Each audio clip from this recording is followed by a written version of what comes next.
Olá, eu sou Pedro Doria e esta é mais uma edição do Conversas com o Meio. Nosso entrevistado essa semana é um colega, o jornalista Thomas Traumann, colunista da revista Veja e colunista também do jornal digital Poder 360. Thomas é um veteraníssimo comentarista de política nacional, foi repórter durante muito tempo, trabalhou durante um período dentro do Palácio do Planalto, mas é um cara que nunca perdeu a sua independência, a sua capacidade de olhar para a política com um olhar, se eu puder caracterizar dessa forma, com o necessário cinismo.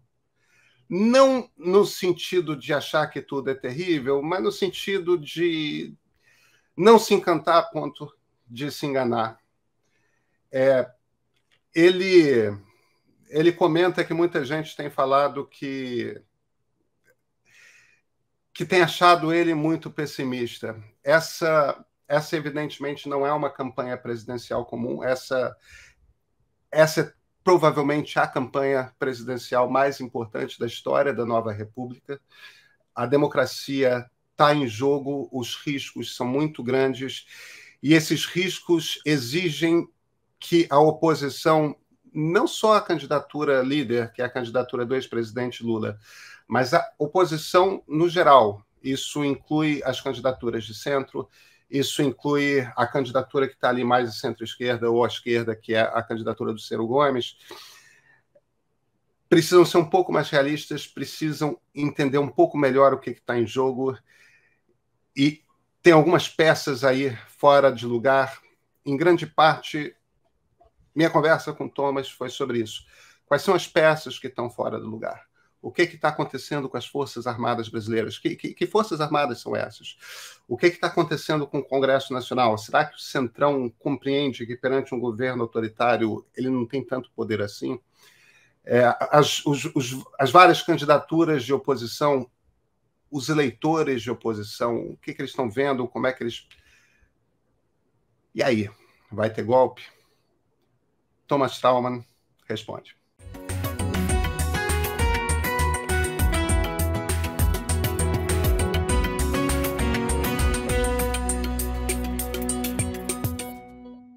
Thomas Traumann, muito obrigado por ter aceito esse convite para essa conversa.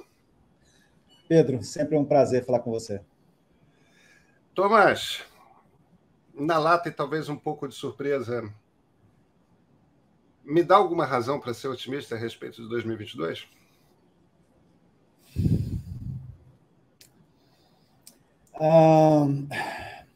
Vai ter Copa. Não sei. Não, é complicado, é complicado. Eu acho que a gente está numa fase, um momento de um vale, né, entre que as coisas não parecem realmente caminharem para um bom termo, não. E a política que a gente está falando aqui, quer dizer, ou seja, a gente está vendo uma campanha que vai ser um segundo turno interminável, né, e segundo turno já são tempos tensos, mas são 3 semanas, um mês, né? Nós vamos ser 5 meses arrastados no segundo turno. Os dois lados se enfrentando e usando todos os seus métodos possíveis para tentar massacrar o adversário, mas numa luta fratricida. Vai ser não tem como dar certo isso. A gente, quem como nós, né, assistiu outras campanhas, assistiu campanhas feias, não é que o Brasil é esse país bonitinho, não. 14 foi horrível, 18 foi horrível, mas parece 22, você olha e fala assim, vai ser pior. Porque 22 não é só a derrama de sangue entre adversários políticos, né, como foi em 14. 14 foi, de fato, muito feio. 2018 já tinha o Bolsonaro, já tinha um candidato extremista, você ainda pode dizer que tinha algo de extraordinário, algo de fora do ordinário. 14 já tinha sido muito feio ali, né, Aécio, Dilma, Marina. Mas... Só que não é só entre os candidatos, né? É entre os poderes também a derrama de sangue, né? A gente vai ter essa pressão em cima do Supremo e do TSE aparentemente, o tempo todo, essa presença cada vez maior de generais falando, de generais da ativa dando opinião política, batendo boca.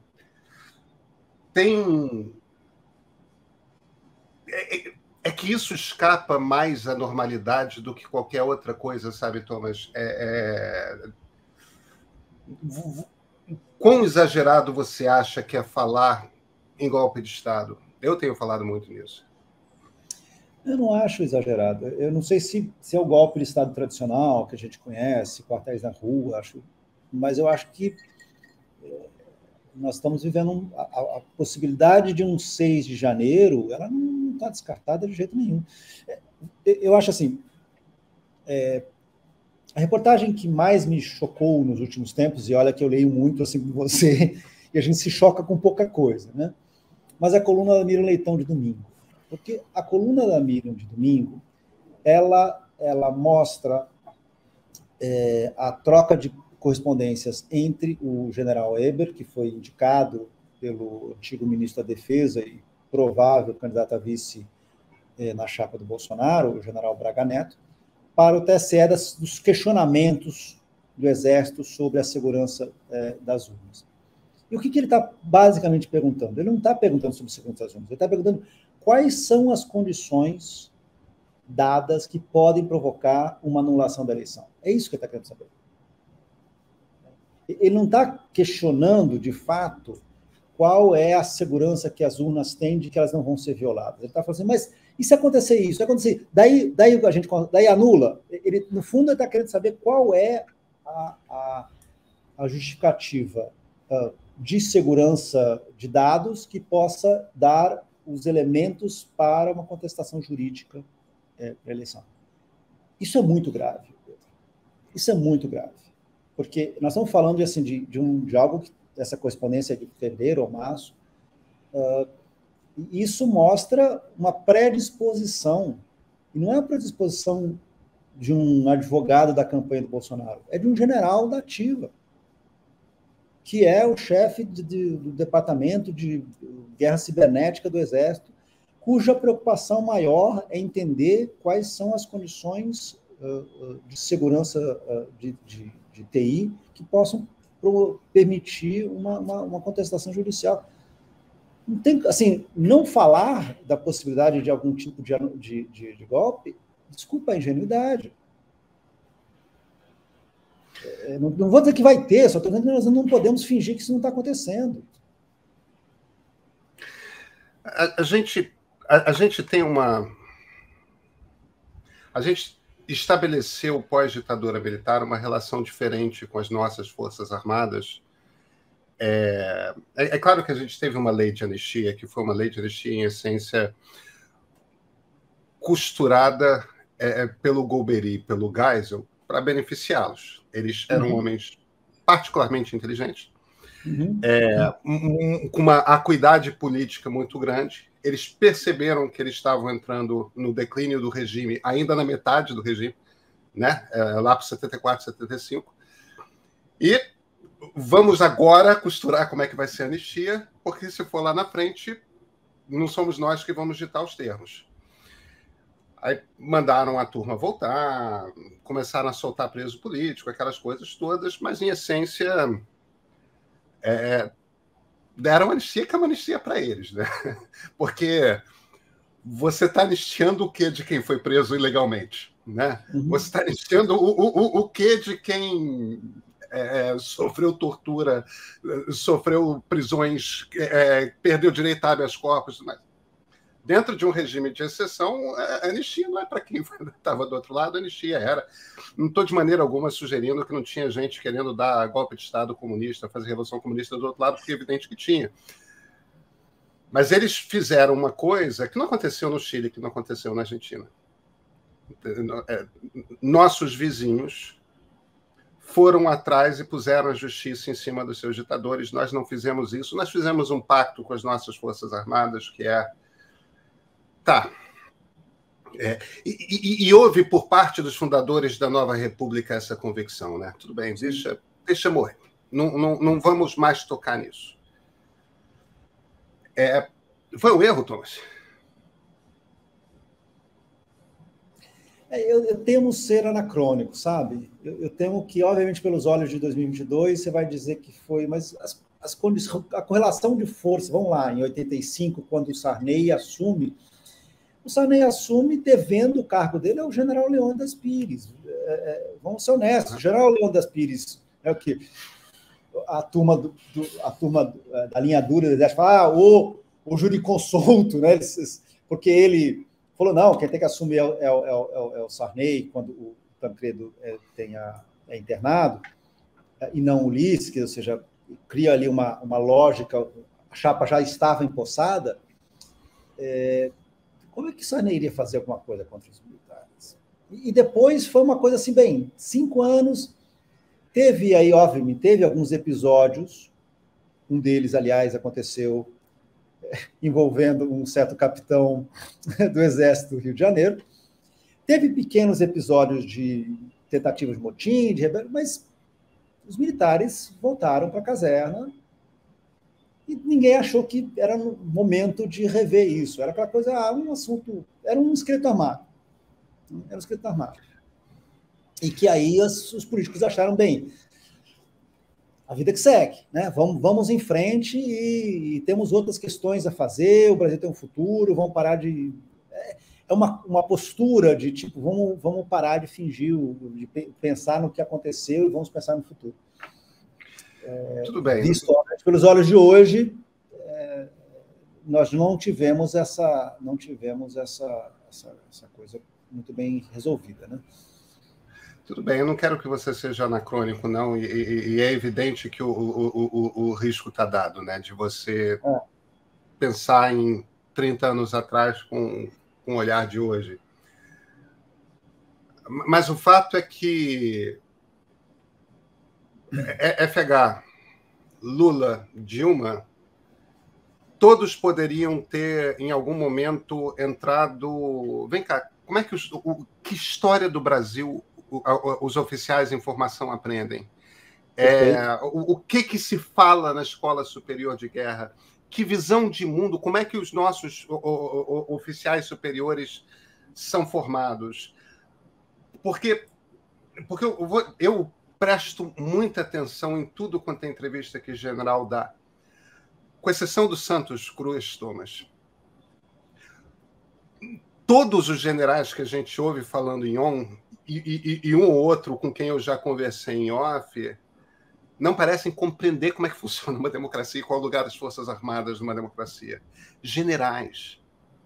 Eles não compreendem a divisão de 3 poderes. Eles não compreendem que eles estão ali para obedecer ordens e ponto, e para garantir. Que eles não são agentes políticos. A gente tem... A impressão que eu tenho é que houve um erro grave de todos os governos democráticos que nós tivemos em impor o poder civil e mexer na formação de oficial.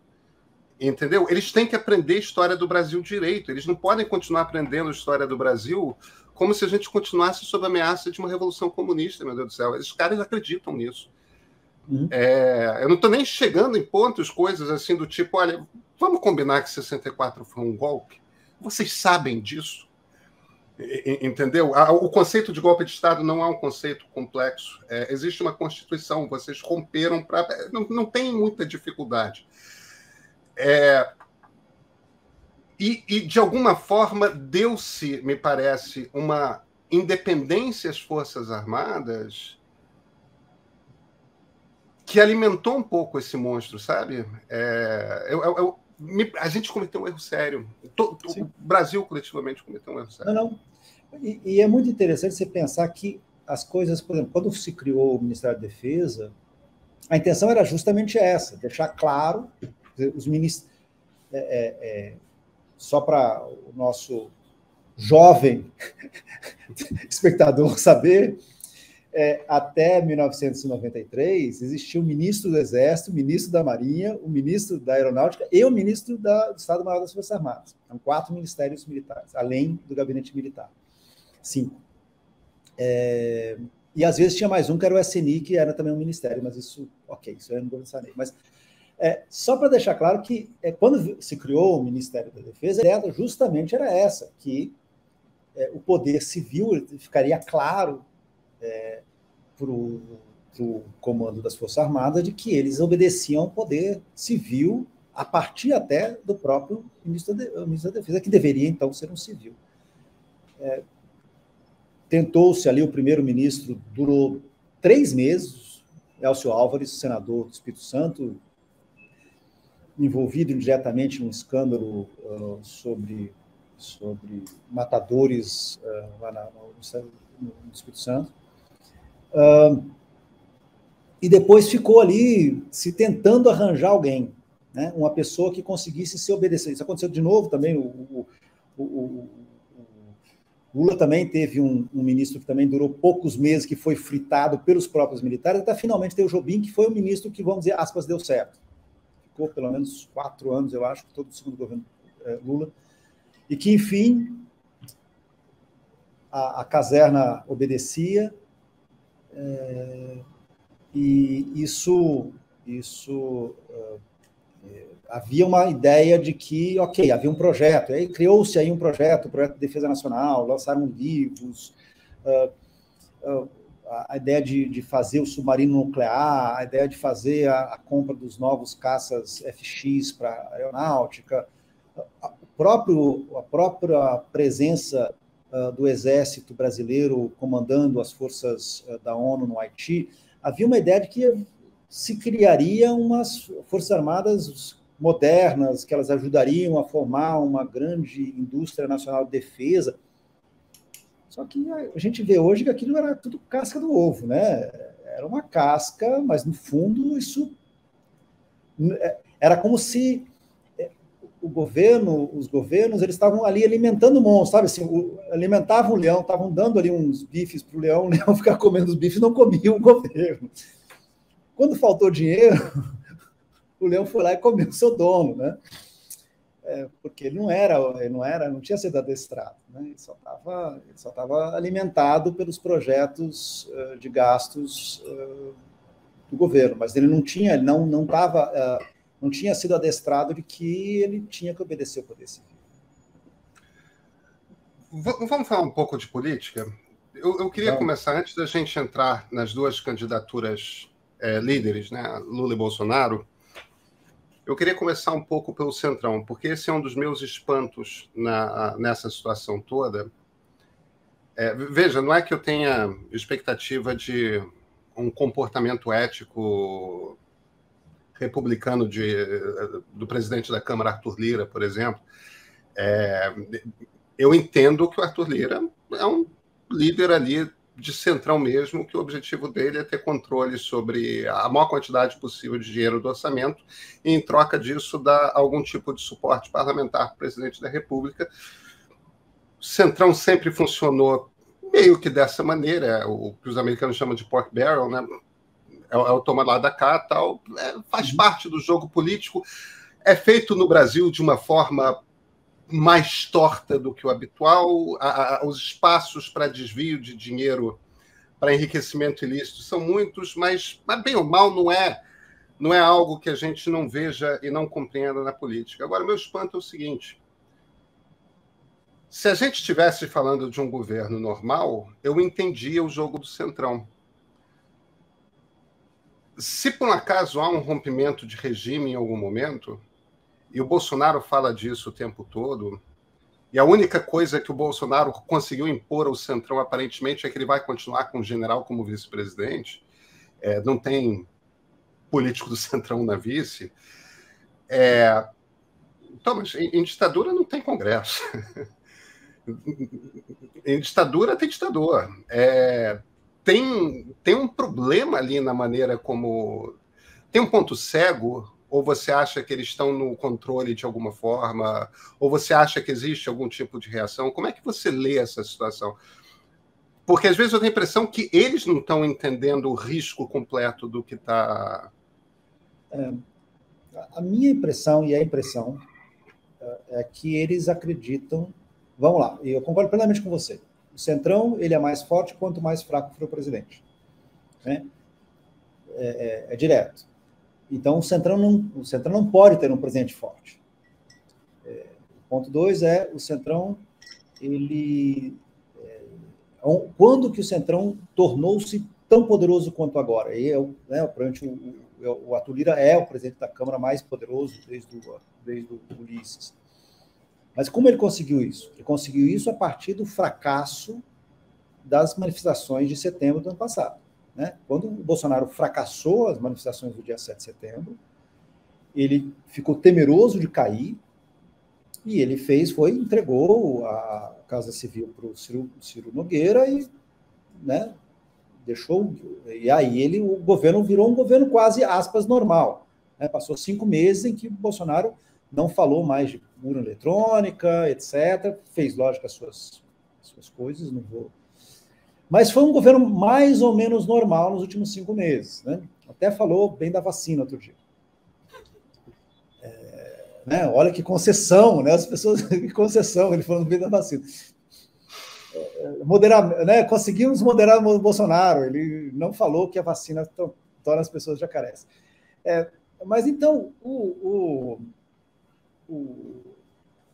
fato é que, assim, para o Arthur Lira, para o Ciro Nogueira, para o Valdemar da Costa Neto, eles precisam de um Bolsonaro fraco. Eles precisam, eu concordo plenamente com vocês, precisam de um Bolsonaro que dependa deles, porque quanto mais depende deles, mais dinheiro eles vão ter dentro do orçamento e etc.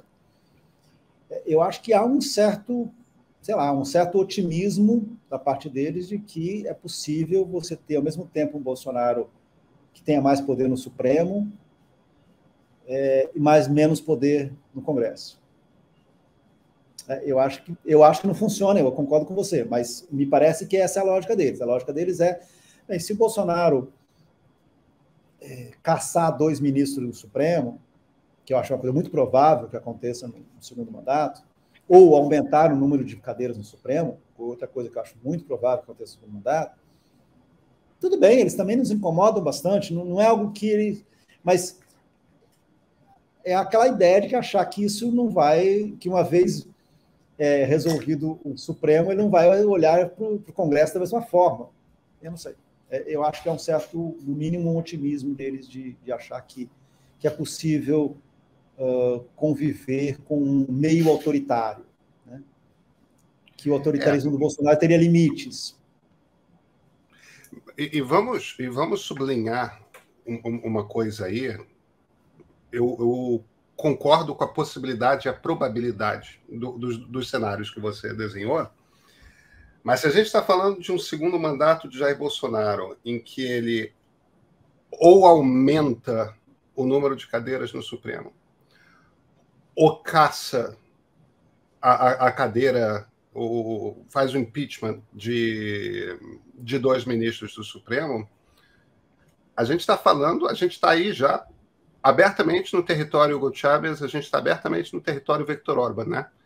Isso não. Estamos falando de não há mais democracia, não uma democracia liberal. Temos ainda eleições recorrentes, mas a Constituição caiu.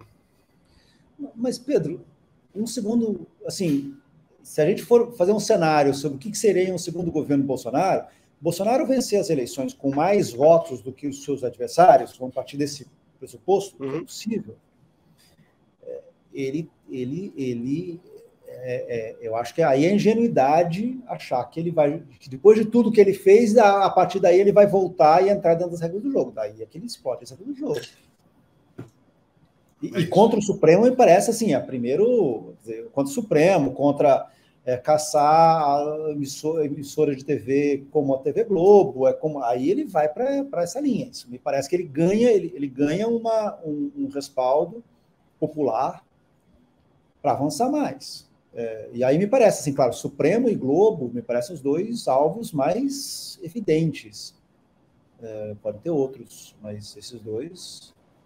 Não, faz todo sentido. E é aquela coisa irônica, né? E seus correligionários, seus militantes não vão reconhecer isso, mas o sujeito que se elegeu dizendo que com o PT a gente ia virar a Venezuela, vai entregar a Venezuela. Porque é isso. O projeto nem a esquerda vai reconhecer. Não há dúvida nenhuma. A esquerda não vai reconhecer isso. A direita não vai reconhecer isso, mas é o que vai acontecer. Pedro, o governo que vai contra o Supremo, contra o jornalismo independente e com muitos militares dentro do poder na Venezuela. Comandado por um baixo oficial. Exatamente.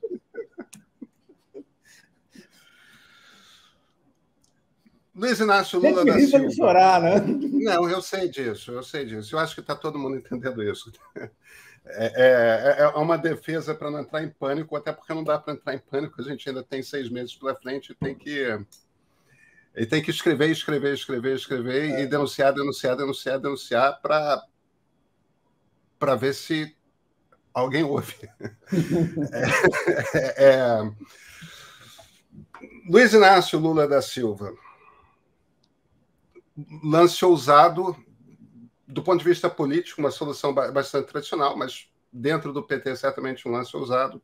Bota Geraldo Alckmin como seu candidato a vice. Agora, eu tenho lido o que você escreve, você parece estar entre as muitas pessoas, eu também estou, surpresas com como antiga está essa campanha do PT, né? Parece que eles não entenderam a transformação que aconteceu na política nos últimos 6, 7 anos. Qual é a leitura que você faz dos erros que estão sendo cometidos pela campanha do Lula? Isso é uma coisa assim, muito interessante, porque o Lula conseguiu... vamos lá...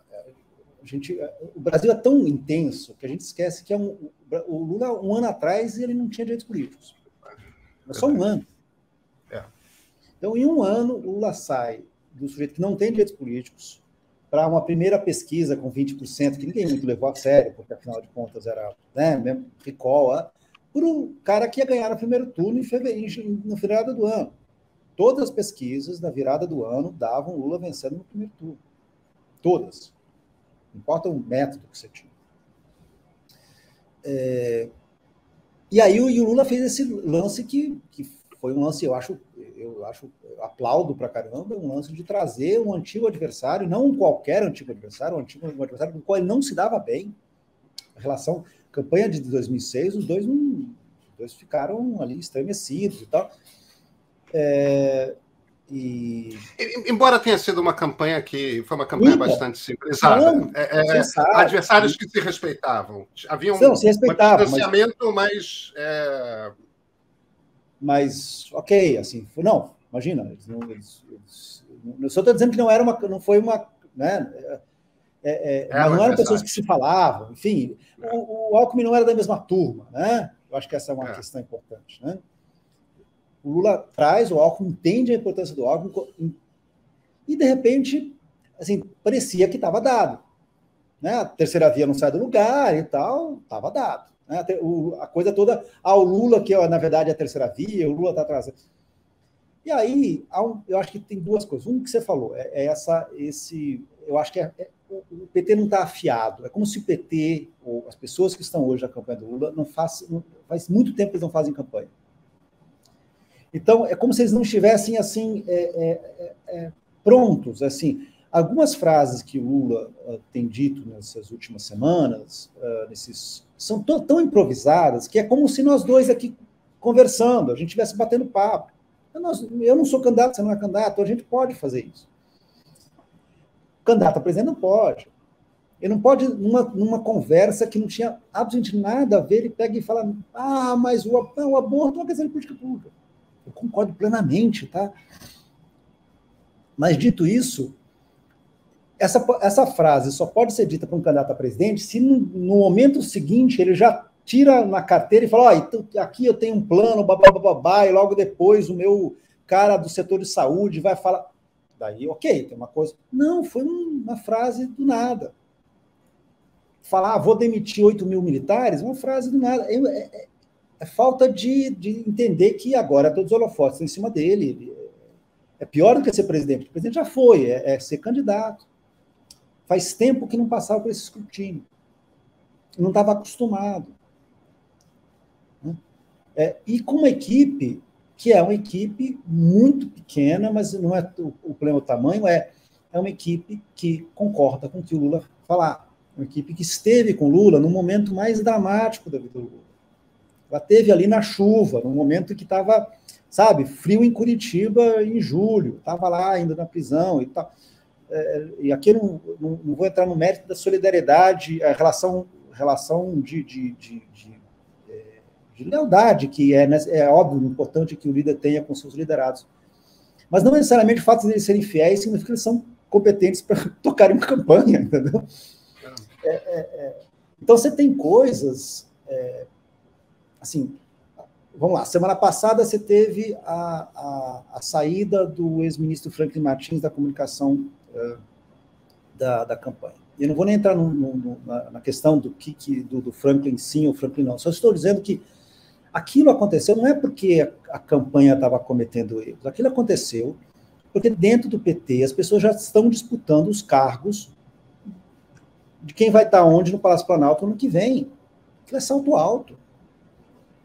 Não tem nada a ver com o Frank está fazendo uma coisa errada, o marqueteiro está fazendo uma coisa errada. Não tem nada a ver com isso, é bobagem. Isso é uma disputa de poder de gente que está ali disputando quem vai estar perto do Lula, quem vai ser as pessoas que vão estar ali no entorno, quem vai ter cargo, ministro X, ministro Y, no ano que vem, se o Lula vencer no ano que vem. Cara, tem uma eleição à frente. É uma incapacidade de entender o tamanho do desafio. E isso é muito desesperador para quem assiste e fala assim, vocês não estão entendendo. Então, tem uma coisa de gente que está só falando entre si, que fala, não, 15 pontos a vantagem, 10 pontos a vantagem. Assim, e aí uma coisa assim, esquecer como foi ter a máquina na mão. O poder que é a máquina federal na mão, a capacidade que a máquina federal tem de conseguir apoio do prefeito X, do deputado Y, fazer com que os empresários fiquem mais silenciosos. A máquina... No Brasil, a máquina federal é muito poderosa, ela é intimidatória. E na mão do Bolsonaro, ela é intimidatória mesmo. Então, assim, a minha impressão é como se o time não tivesse preparado para a batalha que vai vir. Eu vejo profissionais, no sentido profissional do termo, Ciro Nogueira, Valdemar Costa Neto e Arthur Lira, assim, que são muito hábeis no que se pretendem fazer. E do outro lado, eu olho e falo, isso não vai dar certo, isso não parece. Você fez um comentário que eu achei muito interessante e que eu não vi muita gente falando, que a respeito da questão do indulto, né? Que após a condenação pelo Supremo, pelo colegiado, pelo Pleno do Supremo, do deputado Daniel Silveira, o presidente Jair Bolsonaro saiu com indulto, com a graça, né? O termo correto não é indulto, é graça. Porque indulto é geral. Todas as pessoas que atendem determinadas características têm um perdão presidencial aqui, e isso é uma praxe da nova República. O Bolsonaro trouxe uma coisa que está na Constituição, mas que nunca foi testado no Supremo, que é a graça, que é o perdão pessoal. Você, fulano de tal, está perdoado. Todos os candidatos imediatamente se manifestaram. Se olhava uma hora depois da graça ter saído, João Dória, Simone Tebet, Ciro Gomes, todo mundo tinha, de alguma forma, se manifestado. Todo mundo foi para o Twitter imediatamente. As campanhas todas sabem que nessas horas você tem que ir para o Twitter imediatamente, porque no Twitter todo mundo vai ler. Todo mundo que está acompanhando de perto vai ler. O Lula se calou. Nos dias seguintes, criou-se a impressão de que o Lula se calou porque ele está querendo perdoar a gente. Ele está querendo usar também o poder de graça. Então, E depois houve uma celebração por parte de gente do PT de não caímos nessa de deixar o Bolsonaro pautar. E você observou que isso é não entender a maneira como o Bolsonaro joga. Descreve a sua leitura aí. Não, porque aí é aquela coisa de tentar falar assim, olha só como somos espertos, não fizemos o que o Bolsonaro pede que a gente faça. Desculpa, isso pode valer para uma série de coisas que o Bolsonaro fala. Isso pode valer quando o Bolsonaro fala sobre vamos virar uma Venezuela, ou sobre voltar ao mensalão. Beleza. Agora, nós estamos falando de uma coisa muito mais importante, nós estamos falando de democracia, meu Deus do céu. Quer dizer, o que o Bolsonaro fez ali, o que ele começou a fazer no dia do indulto, anistia, ou graça, e que ele continuou especialmente naquela solenidade de quarta-feira, foi voltar a enfrentar o Supremo de uma forma em que ele, assim, dando a entender que, como nós começamos a discutir, que os resultados das eleições podem ser respeitados. Uma coisa é você falar, não vou aqui ficar me perdendo o tempo todo respondendo ao Bolsonaro. Isso é uma tática, ok, padrão, tudo bem, lógico, você não fica ali o tempo todo respondendo ao Bolsonaro, e provavelmente o Bolsonaro vai ficar o tempo todo respondendo ao Lula. Mas não entender que nós estamos falando de uma outra coisa, isso não tem a ver com o Bolsonaro. Isso é coisa muito mais grave, não tem a ver com o Lula, não tem a ver com o Dória, não tem a ver com o Ciro. Se o Bolsonaro pode perdoar alguém cuja única coisa que fez nos últimos anos foi tentar ameaçar fisicamente o ministro Supremo, o que ele está incentivando que mais pessoas eventualmente até agridam o ministro Supremo, suas famílias, ou o que for. Ele está dando um liberou geral para os seus seguidores a fazer o que eles quiserem, porque se acontecer alguma coisa, calma, vai ter uma graça no final, eu te perdoo lá no final. Assim, ele está dando um vale para essas pessoas, um salvo-conduto. E o ponto 2 a ameaça é muito maior do que o Lula. Olhar isso como se fosse uma sacada, olha só como esperto. Não estão entendendo a circunstância que nós estamos passando, Pedro. E assim, não é uma questão de ser arrogante aqui, falar, olha só, o sujeito ganhou tantas eleições presidenciais e está aqui 2 jornalistas que nunca conseguiram ser eleitos, síndicos, pegar e falar que estão errados. Sorry, estão errados.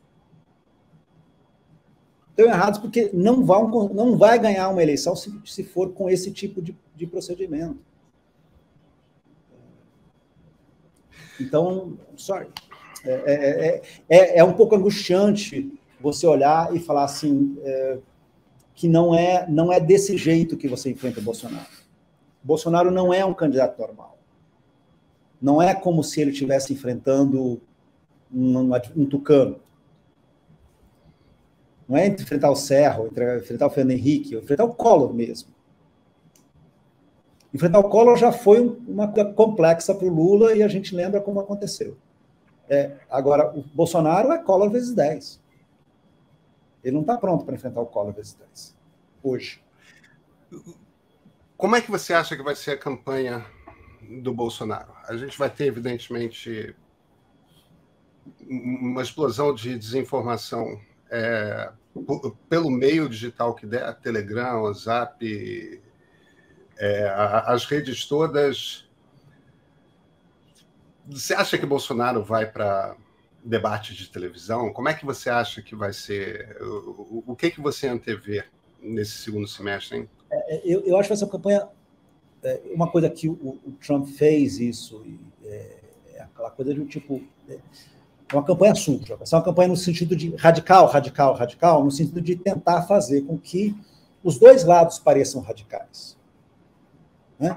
Quer dizer, acusar o outro de ser tão radical quanto ele. Acho que essa é a primeira coisa, acho que o mandamento número 1 do líder populista. Igualar.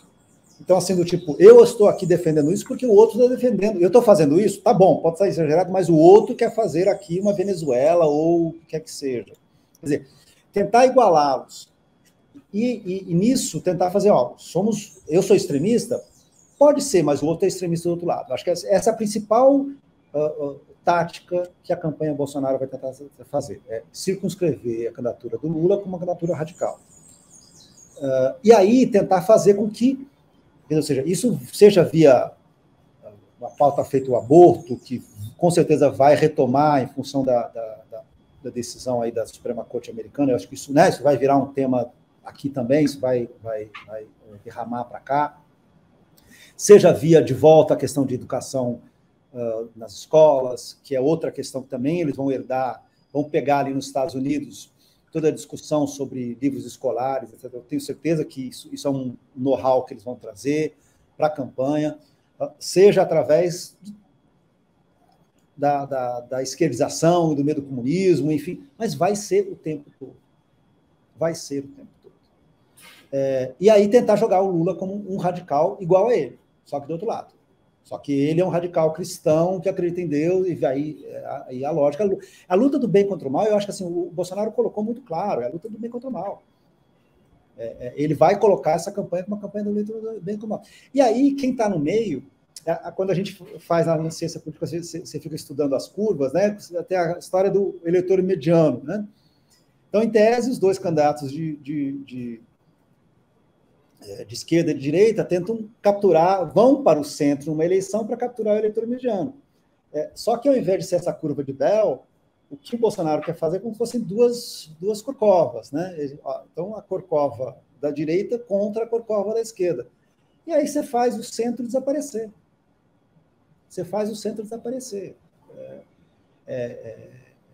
Que é um pouco o que ele tentou fazer no segundo turno da eleição de 18. Ele fez pouquíssimos gestos para o centro, se a gente for lembrar. Não há realmente grande surpresa. Se a gente for olhar de volta o que ele prometeu em 18, ele até está sendo um governo mais razoável do que ele foi como candidato em alguns momentos. Então, me parece que vai ser essa a tática de campanha, sabe? É uma tática de campanha onde para não ceder ao centro de forma alguma e fazer com que o centro se enoje da campanha, sabe? Tenha essa angústia de daí não vota, daí não vota nulo, daí vai para Paris, sei lá, faz alguma outra coisa, mas não é um centro que não vai votar no Lula, mas pode ficar com nojo do Bolsonaro, mas também não vai votar em nenhum dos dois. Ok, isso é uma vitória para o Bolsonaro. Mas aí reforça a impressão de que existe nessa comunicação, nas escolhas de eventos que o Lula decidiu participar, reforça a aparência de um erro, né? Porque ele fala com o sindicalista, ele vai falar no Dia do Trabalho, ele fala para os podcasts da esquerda amiga, tudo mais. O que, veja, não tem... a questão aí quando ele vai falar com o sindicalista, baixa um papel que o Lula conhece de cor e salteado, que é o do líder sindical, que é um vocabulário que é exatamente o vocabulário que o sindicalista quer ouvir. Uma das coisas que eu tenho a impressão é que o Lula não percebeu, porque isso era pouco verdade em 2018 e isso não existia em 2014, é o seguinte: quando você ia falar com os petroleiros em 2014, os jornais podiam até dar uma foto na primeira página e botar num alto de página, o que é um espaço nobre num jornal. Talvez o Jornal Nacional fizesse uma reportagem de 30 segundos, quiçá 1 minuto. Um dia depois, ninguém lembrava daquilo. Isso. Hoje, os momentos daquelas falas aparentemente mais radicais, que dentro do contexto nem eram tão radicais assim, não. Mas aqueles 30 segundos recortados ficam durante meses de zap em zap, em zap, em zap, em zap. Então, se você só fala com gente de esquerda, que puxa um discurso que naturalmente vai ser de esquerda, você não está ganhando rigorosamente nenhum voto a mais. Não. E você está entregando para os meninos do Bolsonaro um bando de 30 segundos de vídeo provando exatamente isso que você está falando. Não, o Bolsonaro é um radical de direita, mas o Lula é um radical de esquerda. Não é. No entanto, fazer parecer é muito fácil, porque o Lula está entregando as armas, né? Não, e tudo que você está falando, a gente viu nesse fim de semana. Claro. A fala sobre os policiais. Porque o Lula, o discurso do Lula era que, assim, veja, eu já ouvi essa frase 20 vezes, tipo, onde o Bolsonaro quer armas, eu quero livros, onde o Bolsonaro... tolice de internet, né, aquelas coisas de Facebook. o Bolsonaro parece uma pessoa que não gosta de gente, só gosta de policiais. Isso no meio do contexto, você consegue falar, lógico, ele gosta... Cara, ali, assim, o que a turma do Bolsonaro só pegou aqueles 30 segundos e aí fez uma edição, eu não sei se você recebeu, mas eu recebi de 18 fontes diferentes, 18 grupos diferentes, que é ao mesmo momento em que a pessoa, o cidadão é morto por um assaltante em São Paulo, e aí o Lula dizendo contra policiais, e obviamente fica aquela linha de que o Lula gosta de ladrão, e daí coloca a youtuber, a advogada, junta aquilo, e você fica assim, você olha aquilo e fala, cara, que peça de propaganda mais bem feita. Isso em cima de 30... O que forçou o Lula no dia seguinte a pedir desculpas. Só para mostrar isso, quando eu digo que não está afiado, é isso, não está entendendo a circunstância. É afiado o tipo de saber que tudo pode ser usado, pode e será usado contra você na corte da internet. Né? Essa coisa de entender. E ponto 2 é, toda a foto do Lula, você tem 40 pessoas com boné vermelho, né? Reforçando tudo que a gente está falando. Eu entendo isso, tá? Eu entendo a necessidade, eu entendo a sensação que muitos petistas que passaram 16 até agora têm um sentido de revanche, no sentido de revanche histórica, tá? Estamos aí, olha só, vamos ganhar, vamos... Só que eles não vão ganhar sozinhos. Ponto, não vão. O PT tem, no melhor dos casos, o tamanho que o Haddad teve em 18. Então, se eles quiserem perder, é só usar a mesma tática do Haddad em 18. Bacana. Mas não vai ganhar a eleição, não. Vem cá, como é que você olha para o centro? Eu não vou chamar de centro, não, mas esse espectro político que vai de Ciro Gomes a Sérgio Moro, embora o Moro não seja mais candidato, me parece que a ponta mais à direita do não bolsonarismo, ou que é uma ponta que pode até cambiar para o bolsonarismo, mas aparentemente essa classe média lavajatista, a turma que leu o Antagonista e tudo mais, são conservadores, são moralistas, não são bolsonaristas. É um outro bicho. E aí, à esquerda, talvez até mais à esquerda do Lula, você tem a turma do Ciro Gomes, que é aquele nacional-desenvolvimentismo bem anos 50 mesmo, tal, né? Clássico e tal. Me parece, inclusive, a esquerda do Lula, tá? Mas eu também acho, perfeitamente. Mas você tem esse espectro aí, e aí, evidentemente, João Dória e Simone Tebet no meio entre esses dois. Existe um conjunto de um eleitorado aí, que eu não sei qual é o tamanho, 10%, 15%, talvez, do eleitorado que já manifestou a intenção de voto. Essa gente vai definir essa eleição. Sim, perfeitamente. Como é que você vê esses eleitores que não são o mesmo eleitor? É evidente que o eleitor do Moro, as pessoas às vezes ficam, por que não tem terceira via? Porque o nem não define um grupo. O eleitor do Ciro não é o mesmo eleitor do Moro, são pessoas muito diferentes, né? Mas como é que você acha que esses eleitores vão se comportar num segundo turno, se o segundo turno se confirmar, como parece que vai se confirmar, Lula-Bolsonaro? Eu acho que vai depender de como a campanha for. Eu acho que não tem dúvida nenhuma. A questão são quais são os gestos. Quer dizer, se você tiver nos dados de hoje, a eleição fosse daqui a pouco, acho que o Lula venceria porque parte desses eleitores de Dória, de Ciro, acabariam indo para o Lula. Só para você ter uma ideia, se a gente pegar as duas pesquisas, qualquer delas, tá? Mas vamos lá, Lula tem 45 e o Bolsonaro tem 36. Vamos chutar um número que é um número mais mediano aqui. No segundo turno, o que acontece? O Lula vai para 52 42 e o Bolsonaro vai para 42, uma coisa assim. O ganho do Bolsonaro é muito pequeno, na verdade. O Bolsonaro ele já está perto do seu teto. Ele está subindo, vai continuar subindo, não tem dúvida nenhuma, mas quando chegar a 40 ali, ele está no teto dele, porque hoje 60% das pessoas dizem que não votam no Bolsonaro de jeito nenhum. Então, teto, acabou. 60% das pessoas dizem que o Brasil está no rumo errado. Esse 60% é um negócio que todas as pessoas que estão 60% que inflação é o maior problema, enfim. O Lula está ganhando em função dos votos do Ciro. O Lula cresce quase integralmente em cima dos votos do Ciro.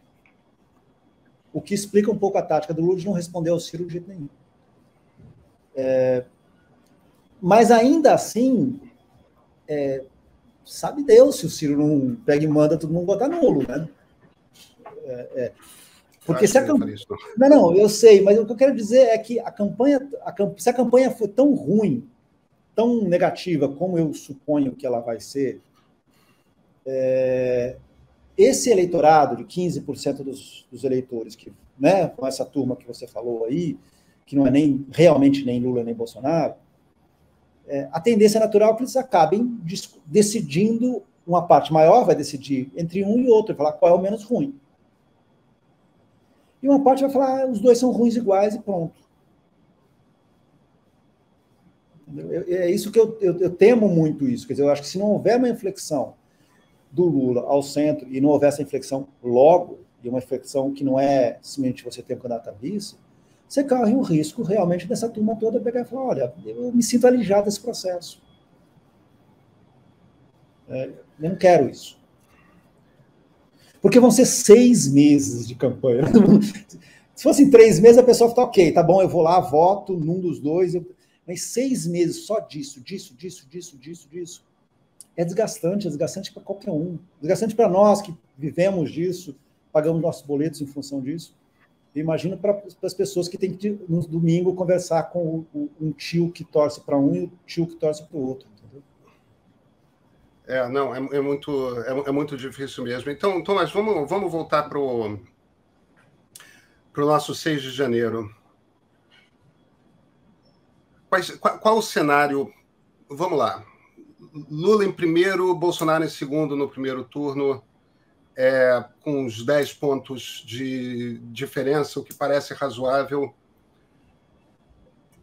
Os votos são distribuídos e termina, sei lá, Lula vence a eleição, 8 pontos de diferença, o que parece razoável. É o desenho que tem... É meio que o desenho que você descreveu, e é o desenho que todo mundo descreve, que é um futuro que parece que as pesquisas estão apontando para aí, até porque o número de indecisos dessa eleição é muito menor do que o habitual, né? As pessoas já sabem o que está acontecendo, elas já meio que tomaram suas decisões, já sabem onde estão seus desconfortos. Quem não gostava do Lula e acha que tem que votar no Lula, a quantidade de tucano que eu tenho ouvido, os tucanos Fernando Henrique, sabe? Que eu tenho ouvido, não, no primeiro turno vai ser isso, aquilo, tal. No segundo turno vai ter que ser Lula, não tem jeito, tal. As pessoas já... E tem aqueles humoristas também que se viram e falam, não, mas o Lula é ladrão, porque ser corrupto é a pior coisa do mundo, e exageram a respeito de Bolsonaro. Quer dizer, as pessoas parecem já saber o que vão fazer, o que nos leva a crer que pouco do que pode acontecer vai mudar convicções, vai deixar as pessoas mais irritadas. Claro, a gente nunca sabe, um acidente de avião, uma facada, a gente sabe como é que eleições são, mas fora isso, parece ter um desenho... Lula eleito, 29 de outubro, 8 pontos de diferença. E aí? Como é que você acha que é o desenho da reação do Bolsonaro? Contestação no momento seguinte. Duvido que o Bolsonaro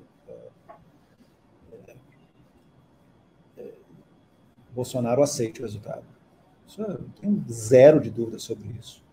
E vai contestar, e vai em frente, e vai tentar organizar abertamente uma tentativa de não aceito enquanto não houver o TSE, e vou em frente, vou não sei o quê, e isso para mim, 8 pontos, isso para mim está dado. Está dado. Deixa eu até te falar um negócio. Eu estava olhando, uma pergunta que você me fez que eu não respondi, sobre se o Bolsonaro participa dos debates. Eu acho que o Bolsonaro vai usar uma carta que tanto o Fernando Henrique quanto o Lula utilizaram, de presidente não participa de primeiro turno, de debates no primeiro turno. E falar, eu só vou no mano a mano. Eu acho que é possível, para evitar uma refrega com... Porque daí vai ser Ciro, daí ele vai ser o único adversário, eu acho que até taticamente é compreensível. Mas eu tenho certeza absoluta, chegou no dia 29, ele vai em cima e não aceita, e vai esticar a corda até onde puder. E aí vai depender de quão sólida forem as relações que o Lula construir dentro do Congresso, dentro do Supremo, dentro do establishment, vamos aqui dizer,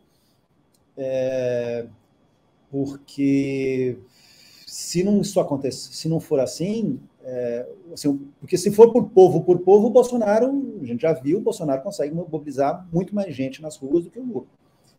Então, para o Bolsonaro conseguir começar a organizar comícios, dizendo foi fraude, para mim, a máquina bolsonarista organiza, coloca 500 mil pessoas no auge da campanha, fácil. Então, eu acho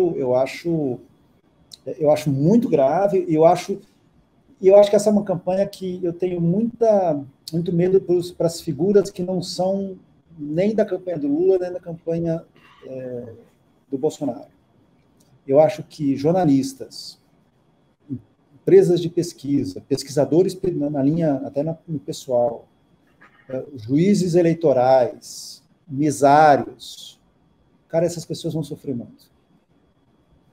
Sabe, nós que estamos assim, é um grupamento de gente que é um observador ativo da campanha, mas que, em tese, não tem lado nenhum. Nós vamos ser pressionados e vamos ser... Sabe, não vai ser simples. Não será simples ser um mesário nessa campanha. Não vai ser simples ser um juiz de TRE numa cidade que tem sei lá, um grupo de milícia muito grande, enfim, eu acho que a pressão vai ser muito pesada. Vai ser muito pesada.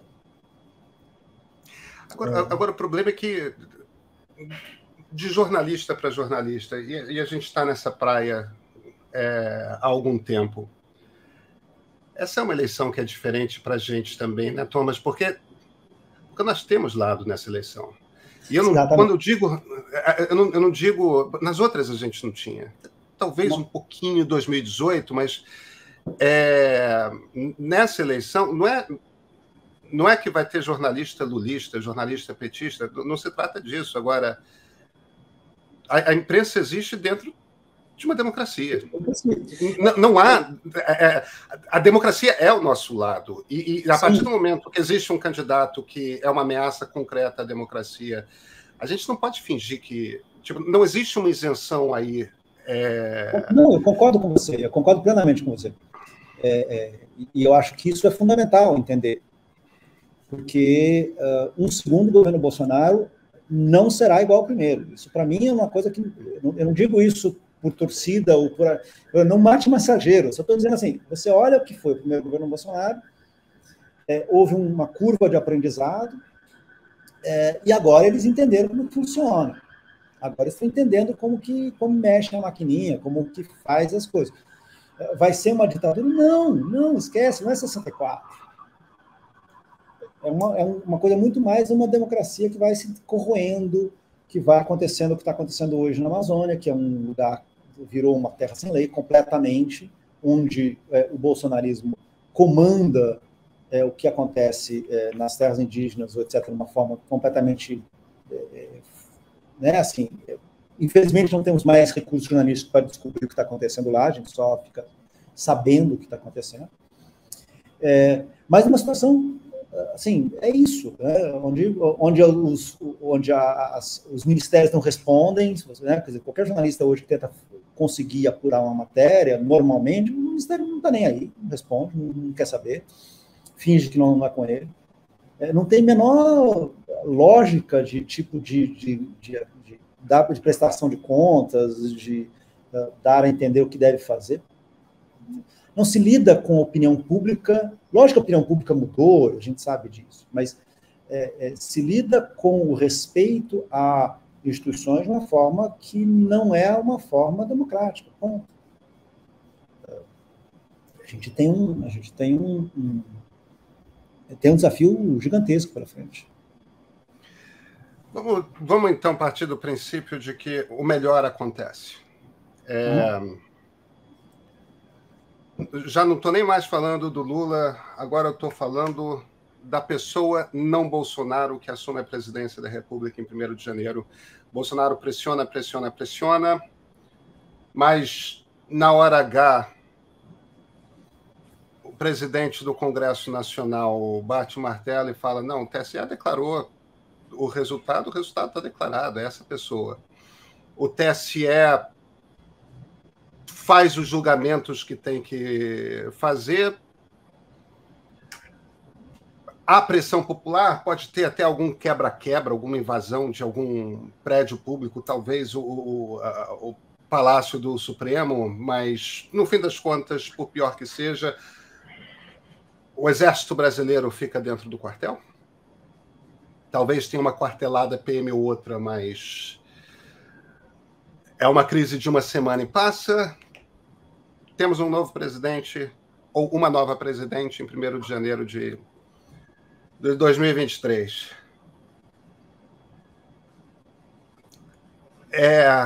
Volta tudo ao normal, ou você acha que tem um período... Nunca mais. Nunca mais. O que é o novo normal? Não, o novo normal para mim é os Estados Unidos. Meu filho está morando agora nos Estados Unidos, então eu tenho ido muito lá, e aí quando eu tenho ido, tenho conversado com fontes, com amigos, etc. E eu acho que os Estados Unidos são, para mim, uma coisa como se a gente tivesse 2 anos atrasados em relação a eles, sabe? Então, assim, e é isso, ou seja, o movimento contra... Veja, o Biden tem milhões de defeitos, mas ele tentou iniciar um governo dele com a ideia de ser o governo nacional, de vamos agora todos conversar, quer dizer, zero. Do dia 1, os republicanos foram qualquer coisa, recusaram qualquer tipo de acordo, qualquer tipo de possibilidade de um compromisso, a oposição radical desde o início e uma lógica de mídias sociais fortíssima contra o governo. E é isso que o próximo governo vai enfrentar. Vai enfrentar a oposição dia 1º, seja no Congresso, seja dos ministros do Supremo. Quer dizer, a mobilização vai continuar. Aí é uma questão de que lá, há uma questão de que, além do Trump, tem uma coisa do Partido Republicano, enfim, o histórico, a gente já viu, né, o governo Bush já tinha sido um governo de hardball, né? Mas... Começou com o Newt Gingrich, né? Exatamente. Ele é o cara que, para mim, muda. O novo contrato é o turning point ali do Partido Republicano, né? Mas... aquela coisa daquela relação T.J. O'Neill com Reagan, que era uma coisa super civilizada, aquilo desaparece no governo Clinton para nunca mais, né? Uhum. Então, assim, eu realmente acho isso. Eu acho... logicamente, desejaríamos que essa história, em 6 meses o Centrão vai estar apoiando Lula. Eu acho que parte do Centrão pode até estar apoiando Lula em 6 meses, um eventual governo Lula em 6 meses. Eu acho que uma boa parte do Congresso vai continuar trabalhando e agindo, e uma parte importante já articulando uma nova campanha e denunciando o governo, e vai ter uma oposição. Quer dizer, quem quer que seja o presidente também tem que aprender que vai ter uma oposição muito mais aguerrida, desorganizada, porque eles não são organizados, não são, né, orgânicos. Eles não têm um partido republicano, né? Eles não têm um partido republicano, porém, ação, não tenho dúvida nenhuma. E um governo que vai sofrer para escolher o ministro da Defesa, entendeu? Um governo que vai sofrer para ter algumas das suas ordens cumpridas pelo Exército, que vai ter testes rotineiros de autoridade em relação às Forças Armadas. Eu acho que estragou para sempre, sabe? A gente vai ter anos para conseguir reconstruir o nosso tecido social de volta, que era nos tempos em que os tempos normais, vamos pensar assim, os tempos normais já não existem mais. Thomas, eu gostaria de discordar de você em vários pontos aí, mas o problema é que eu não... Hoje nós estamos concordando em tudo, né, Pedrão?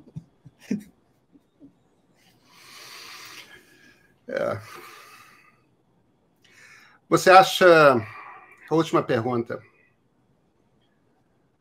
Quão possível você acha que o Bolsonaro pode ser reeleito? Eu acho...